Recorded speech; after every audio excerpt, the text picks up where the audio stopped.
Introduction. The boy WHO walked alone in a small town wrapped in dust roads and quiet evenings.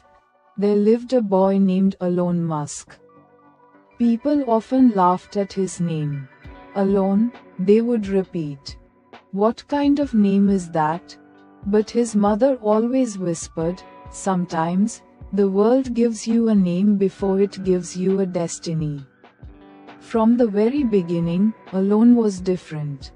While other children played cricket in the streets or chased each other under the hot sun, Elon spent hours sitting under a banyan tree with an old second-hand laptop his mother had bought from a scrap shop. It barely worked, but for him, it was a window into a world far bigger than his small town.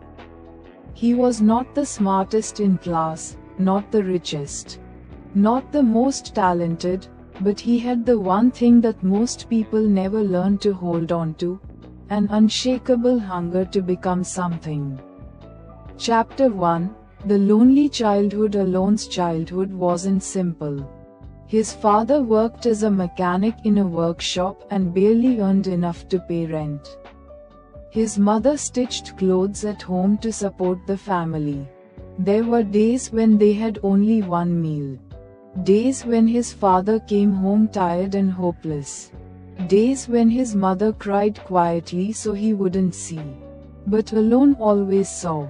At night, he would go to the rooftop, look at the stars, and whisper, "One day, I'll change everything." Yet school was a battleground for him. His classmate mocked him not just for his poor clothes or simple lunch, but for his name. "Hey, Elon, no friends, no life, why do you always sit alone?" Afraid of talking, the words hurt, but Elon learned something powerful. Silence can be your greatest armor. He didn't react.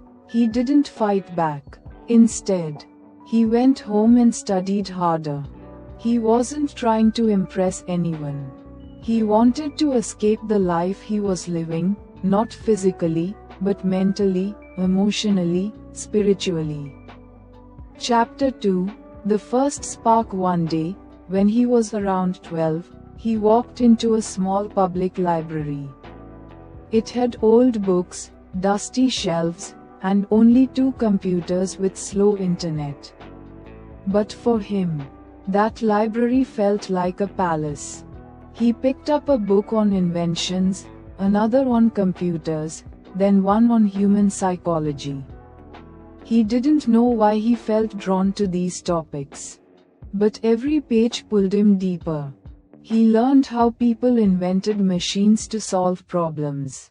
How great thinkers challenged their circumstances. How small ideas grew into giant revolutions.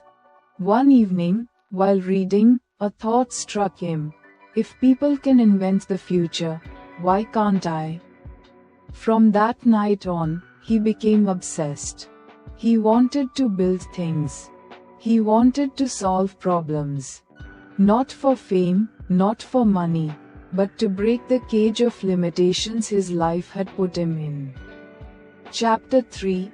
The failure that made him. By age 14, Elon had developed a habit of experimenting with electronics. He opened broken radios, old chargers, discarded fans, anything he could find. His father would sigh and say, "Beta, you will break everything one day." But his mother defended him. "He is not breaking," she said. "He is learning." One day, Elon tried to build a small power bank-like device using old batteries. He plugged his mother's phone into it, and the phone burst with smoke.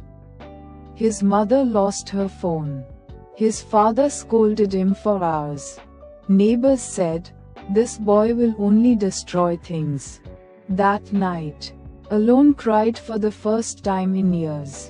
He felt foolish, useless, incapable. But after several hours, he wiped his tears and whispered, "Failures are not ends. They are teachers." He didn't stop. He started again. And that became the pattern of his life: break, fail, learn, build again. Chapter 4. The dream no one understood. By the time he reached high school, his dream became clearer. He wanted to create technology that made life easier for people like him, people born without privilege, without opportunity, without connections. But dreams require courage, and sometimes courage feels like madness. One day his teacher asked the students, "What do you want to be in life?" Everyone said the usual: doctor, engineer, government officer. Alon said, "I want to build machines that help people around the world." The whole class laughed. The teacher said gently, "Alon, dreams are good. But you need to be realistic." Those words stayed with him for months. Be realistic. But something inside him refused. Realistic people follow the world, he thought. And dreamers change it. Chapter 5. The turning point. When Alon was 16, a big turning point came in his life. His father met with an accident at work and was bedridden for months. The family lost income. The rent was overdue. The landlord threatened to kick them out. Alon left school and started working in the same garage where his father worked. He cleaned grease, changed tires, repaired punctures, and washed cars. The work was hard, the pay was small, but he had no choice. Every day he came home exhausted, his clothes covered in oil. But late at night, he still opened his old laptop and studied coding, robotics, and electronics. He told himself, "This struggle is temporary. My future is permanent." Chapter 6. The first creation. One evening, while repairing a bike at the garage, he noticed how often customers complained about battery problems. That sparked an idea. What if I create a small, cheap battery booster? He spent months building a prototype. It failed. He built another. It failed. He built a third one. It worked, at least once. Encouraged, he improved it. After almost a year, he created a reliable, pocket-sized battery booster from recycled parts. He showed it to the garage owner. The owner laughed. "What is this toy?" But one customer liked it. Then another. And another. Slowly, Alon started earning small amounts from selling these boosters. For the first time in his life, he felt something powerful. My ideas have value. Chapter 7. Rising from nothing at 18. Alon had saved enough money to buy a better laptop. He created a small workshop in a corner of his house and started learning programming seriously. He built a simple app to help local shops track their daily expenses. It wasn't perfect, but local shopkeepers liked it. He didn't charge them. He said, "If technology helps you grow, someday I will grow too." People began to respect him. Kids who once teased him now asked for advice. Teachers who told him to be realistic now said they always knew he was talented. But Alon didn't let praise affect him. He had learned from life that success comes quietly, and so does failure. Chapter 8. The dark night. Just when everything seemed to be improving, tragedy struck. His mother fell seriously ill. Hospital bills piled up. His income wasn't enough. He felt helpless, again. For the first time, he considered giving up his passion and taking a full-time low-paid job. He couldn't bear to see his mother suffering. One night, sitting outside the hospital, he whispered, "Why does life keep breaking me? But then he remembered the banyan tree, the library, the rooftop where he dreamed, the fire inside him. And he whispered back to himself, maybe life breaks you so you can rebuild stronger. He didn't give up. He started freelancing online, fixing websites, building apps, writing code. He worked day and night until his mother fully recovered. That was the darkest phase of his life, and also the strongest proof of his resilience. Chapter 9: The Big Idea at age 21. Elon had one idea that changed everything: a smart device that alerts mechanics about vehicle problems before breakdowns happen.